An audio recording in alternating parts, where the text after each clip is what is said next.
GMs for hire.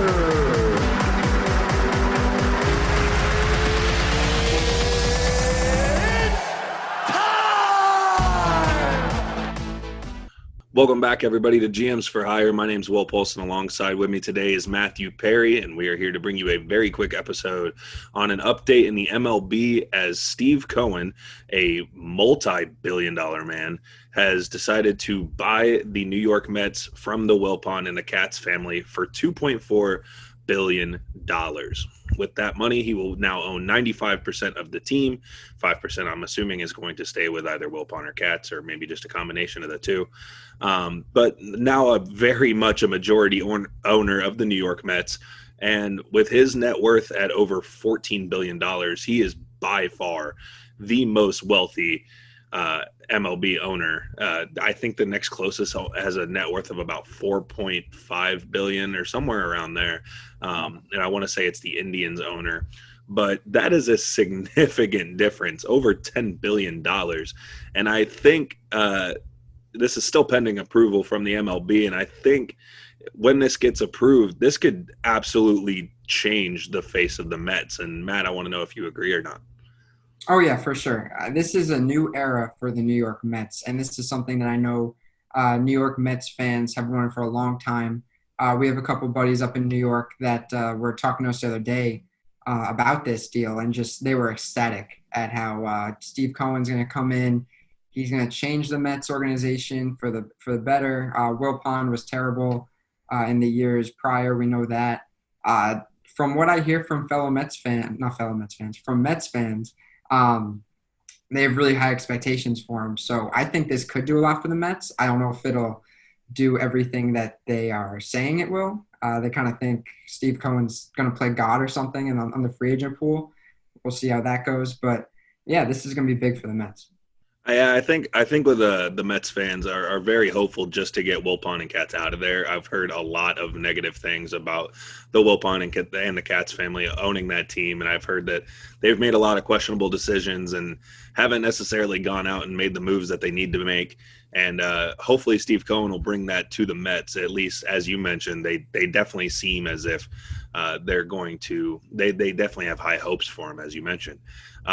This is going to be a big free agent market coming up here. JT Realmuto is a free agent upcoming. Francisco Lindor is going to be coming out here soon. Trevor Bauer is looking like to be an NL Cy Young Award winner this year, or at least up there in potential to win it. And he's going to be a free agent after this season. The Mets have a lot of people they could go after, and I don't know if there's really any position that's necessarily safe on their team other than a few here and there. Obviously, Jacob deGrom, Pete Alonso, Jeff McNeil, Michael Conforto. But I think with a lot of those other positions, they could definitely use a cycling of players, and I think this could be a great free agent class for them to step up and hopefully get some new names in there. Yeah, if I'm the Mets, I don't think anyone's safe, honestly. Maybe just deGrom. I think just deGrom. Pete Alonso isn't having the season he had last year, kind of a sophomore slump. I think he'll pick it back up soon, if not next season. I do believe in Pete Alonso, but when you have a free agency market like the one that's coming up and you have new ownership, which is bringing a lot more revenue, you could say, to the free agent pool of money, you can word that however you want it. Yeah, got to get these words out. But, yeah, I don't think anyone's safe, that being my point. Besides deGrom and maybe Alonso, I see this being a big offseason for the Mets. And if Brody Van Wagenen, or how do you say his last name? I think you almost had it. I'm not too sure of the correct pronunciation either, but that's pretty close. Well, if Brody needs to step up this offseason, they made a few good pickups last offseason. He hasn't been terrible as their general manager, but this will definitely be their biggest test yet. And if they don't come away with at least one big star, whether that be Realmuto, Lindor, Bauer, whatever the case is, I consider this a failed offseason. If you had to put the Mets on a name right now, who do you think the Mets are going to go heavily after this offseason? If I'm the Mets, Francisco Lindor kind of has to be my guy. I think he's the biggest name this offseason. You could make a claim for Realmuto with how weak the catching class is. Of course, the Mets have seen plenty of Realmuto, first in Miami, now at Philadelphia. They know how good he is. Wilson Ramos has not been living up to expectations in New York, so I think you can make the claim for Yamamoto too. I don't think Bauer is that much of a need. The Mets have always kind of had pitching locked down when healthy. Unfortunately, it hasn't been that healthy recently. But overall, I think Lindor can be a big help. His defense is second to very few, as is his offense. He provides a great kind of energy, whether on the field or in the locker room. And I think he could be a big help to the Mets organization and kind of give the Mets a little bit of hope, kind of a new face of the franchise, you could say. Yeah, I like Lindor. I like Lindor a lot, and I could see him going and kind of getting out of that American League Central. But the name I keep seeing is JT Realmuto, and I know you mentioned that Lindor is probably the big name in this class, but I mean JT Realmuto, as you mentioned, with how slim catchers are, they're very few and far between. So I'd like to see the Mets kind of go after somebody such as a JT Realmuto. I think the catcher class in the MLB is getting weaker and weaker. Hope there's some big names coming up here soon, such as Adley Rutschman and some other names such as Miguel Amaya, but he could see some. I'm sorry? Joey Bart up there for if Buster Posey's going to be pushed out of that catcher spot, maybe move him to first. Or, with Miguel Amaya, he may have to go see another team because of Wilson Contreras. But there's definitely some decent catchers on the way. But right now, if you're looking for a win-now situation, I think JT Realmuto's got to be your guy if you're looking for a catcher. As you mentioned, Wilson Ramos, not exactly been up to par with how the Mets expected him to play. And it's a decent contract they're throwing at him as well.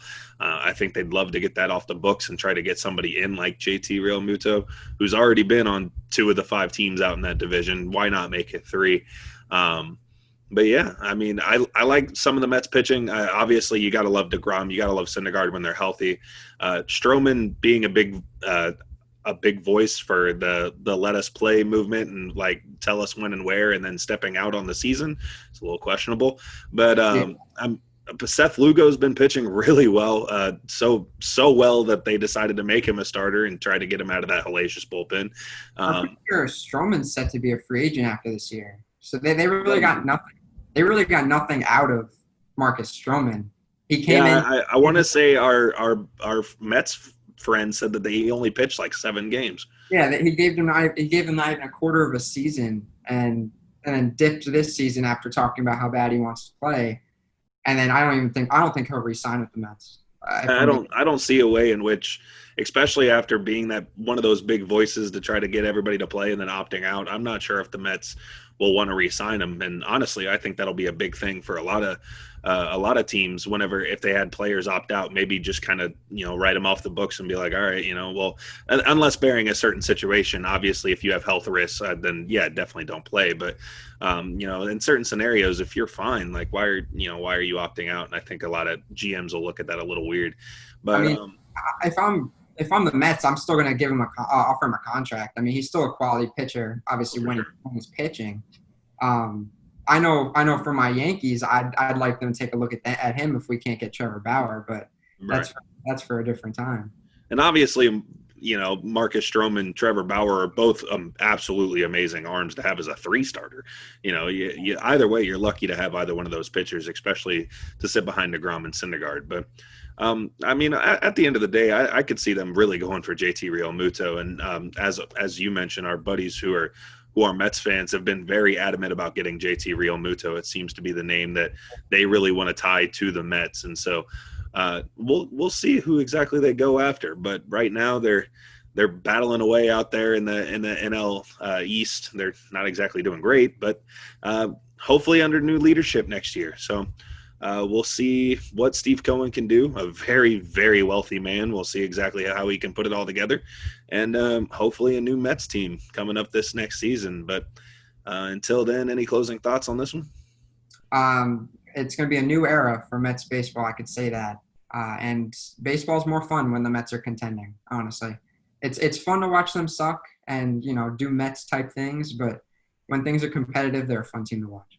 With how good the Braves are, with how how good the Nationals can be, with how good the Phillies can be, if you add the Mets into that equation, that division's going to get really interesting here. So we'll see exactly how it all plays out in the upcoming season. But obviously right now we've got some more current baseball and other things going on. So until then, we'll get to you next time. For Matt Perry, I've been Will Paulson. You're listening to GMs for Hire. Peace out.